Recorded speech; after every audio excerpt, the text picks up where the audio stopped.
السلام علیکم ورحمۃ اللہ وبرکاتہ۔ نحمدہ و نصلی علی رسول الکریم،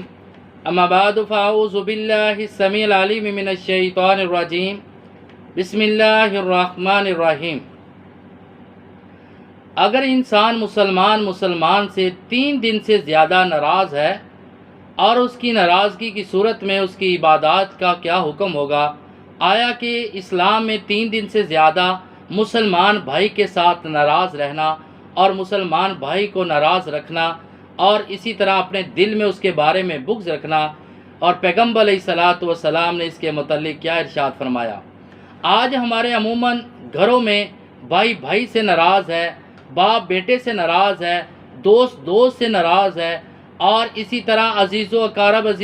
رشتہ دار سے ناراض ہیں، اور ناراضگی میں سالہ سال گزر جاتے ہیں، اور گزرنے کے باوجود بھی ایک دوسرے کے ساتھ سلام کرنا،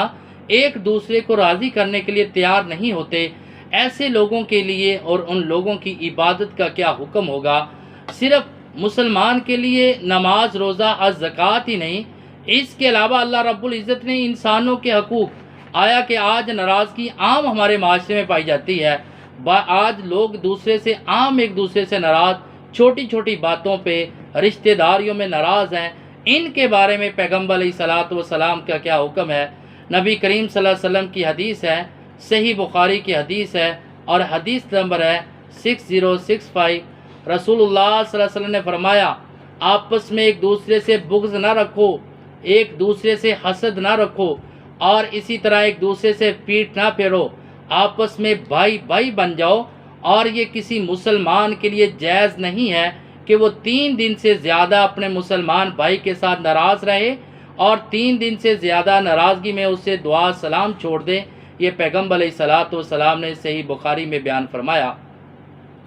اور اسی طرح دوسری حدیث ہے، صحیح مسلم کی حدیث ہے اور صحیح بخاری میں موجود ہے، حدیث نمبر ہے 6077۔ اور رسول اللہ صلی اللہ علیہ وسلم نے فرمایا کہ جب 2 مسلمان آپس میں ناراض ہوتے ہیں، ان دونوں میں بہتر وہ انسان ہے، اور ان دونوں میں بہتر اور اچھا وہ انسان ہے جو اس سلام میں پہل کرتا ہے، جو رجوع کرنے میں، سلام کرنے میں ابتدا کرے، پہل کرے۔ اور اسی طرح تیسری حدیث پیغمبر علیہ الصلاۃ والسلام نے فرمایا، اور حدیث جو ہے رسول اللہ صلی اللہ علیہ وسلم صحیح مسلم کی حدیث ہے، اور حدیث نمبر ہے 2565، کہ رسول اللہ صلی اللہ علیہ وسلم نے فرمایا، پیر کے دن اور جمعرات کے دن لوگوں کے اعمال آسمان کی طرف جاتے ہیں، اور دوسری حدیث ہے کہ جنت اور کے دروازے کھولے جاتے ہیں،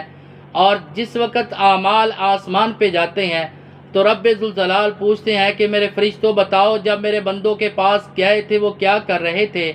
تو فرشتے کہتے ہیں حالانکہ اللہ تعالیٰ بخوب جانتا ہے، فرشتے کہتے ہیں اللہ وہ نماز جس وقت ہم ان کے پاس گئے وہ نماز فجر پڑھ رہے تھے، اپنے بستر کو چھوڑ کر، اپنی نیند کو چھوڑ کر۔ جس وقت ہم ان سے واپس آئے وہ اپنے کام اور کاروبار کو چھوڑ کر نماز عصر ادا کر رہے تھے۔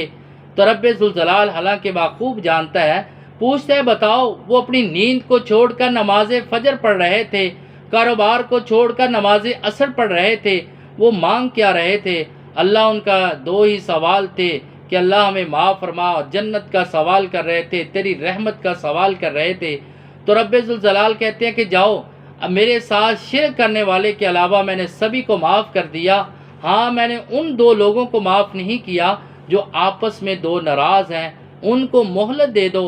اگر وہ ناراضگی کی حالت میں ہی مر گئے، فوت ہو گئے، تو ان کی کبھی بھی میں ان کو معاف نہیں کروں گا، اور ان کی عبادت بھی قبول نہیں ہوتی۔ جب ایک انسان دوسرے مسلمان بھائی سے ناراض ہوتا ہے، 3 دن سے زیادہ ہو جائے، تو ناراضگی کی صورت میں تو فرمایا اس کی نہ نماز قبول ہوتی ہے، نہ اس کی عبادت قبول ہوتی ہے۔ لہٰذا اگر انسان ناراضگی رکھتا ہے تو تب بھی اللہ کے لیے ہونی چاہیے، اگر کسی کے ساتھ رضامندی رکھتا ہے تب بھی اللہ کے لیے ہونی چاہیے۔ جیسے نبی علیہ الصلاۃ والسلام نے صحیح مسلم کی حدیث ہے، رسول اللہ صلی اللہ علیہ وسلم نے فرمایا، سبعۃ یظلھم اللہ فی ظلہ یوم لا ظل الا ظلہ، کہ قیامت کے دن جس دن کسی چیز کا سایہ نہیں ہوگا، صرف رب ذوالجلال کے عرش کا سایہ ہوگا، اور سورج کی تپش بہت زیادہ ہوگی، شدت کی گرمی ہوگی، لوگ اپنے پسینے میں ڈوب رہے ہوں گے، کسی کے ٹخنوں تک اور کسی کی کمر تک کوئی اپنے پسینوں میں ڈوب رہا ہوگا۔ جتنے زیادہ گناہ ہوں گے اتنا ہی زیادہ پسینہ ہوگا، اور لوگ اس دن خواہش کریں گے اللہ ہمیں یہاں سے نکال کر آگ میں ڈال دے، ہم ایک ہی مرتبہ جل کے راکھ ہو جائیں۔ لیکن اس دن 7 قسم کے لوگ رب ذوالجلال کے عرش کے سائے کے نیچے محفوظ ہوں گے، جن کو سورج کی تپش، قیامت کی سختیاں کچھ بھی نہیں کہیں گی، اور ان کے لیے تکیے لگے ہوں گے۔ نوجوان لڑکے ان کی خدمت کے لیے ہوں گے، جنت کی نعمتوں اور میووں میں ان کی مہمان نوازی کی جائے گی، اور ان میں سے 2 لوگ وہ ہوں گے وَرَجُلَانِ تَحَابَ فِي اللَّهِ اجْتَمَعَ عَلَيْهِ وَتَفَرَّقَ عَلَيْهِ، کہ وہ 2 لوگ جو اپنے رب کو راضی کرنے کے لیے آپس میں محبت کرتے ہیں، اپنے رب کی رضامندی کے لیے آپس میں محبت کرتے ہیں، دنیا کی لالچ نہیں، دنیا کا مطلب نہیں، کسی کے عہدے، کسی کے منصب کا کوئی مطلب نہیں، بلکہ صرف اپنے رب کو راضی کرنے کے لیے۔ ہاں اگر وہ ناراض ہوتے ہیں تب بھی اپنے رب کی رضامندی کے لیے۔ اور رب کی رضامندی کیسے ہے؟ کوئی آدمی مشرک ہے، کوئی منافق ہے، اور اسی طرح کوئی دین سے دور ہو چکا ہے، بلکہ آپ اس کو دین جاہل ہے، اور اگر آپ اس کو اس کی جہالت کی وجہ سے، دین کی دوری کی وجہ سے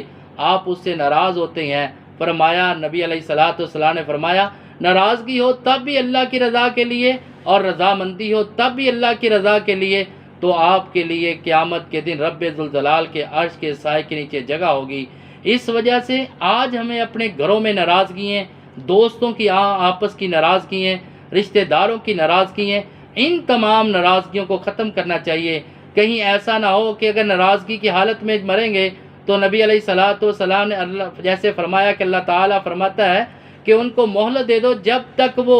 آپس میں راضی نہ ہو جائیں، اگر راضی نہیں ہوتے تو میں کبھی ان کو معاف نہیں کروں گا۔ اللہ رب العزت سے دعا کہ اللہ تعالیٰ ہمیں اس پر عمل کرنے کی توفیق عطا فرمائے۔ وما علینا الا البلاغ المبین۔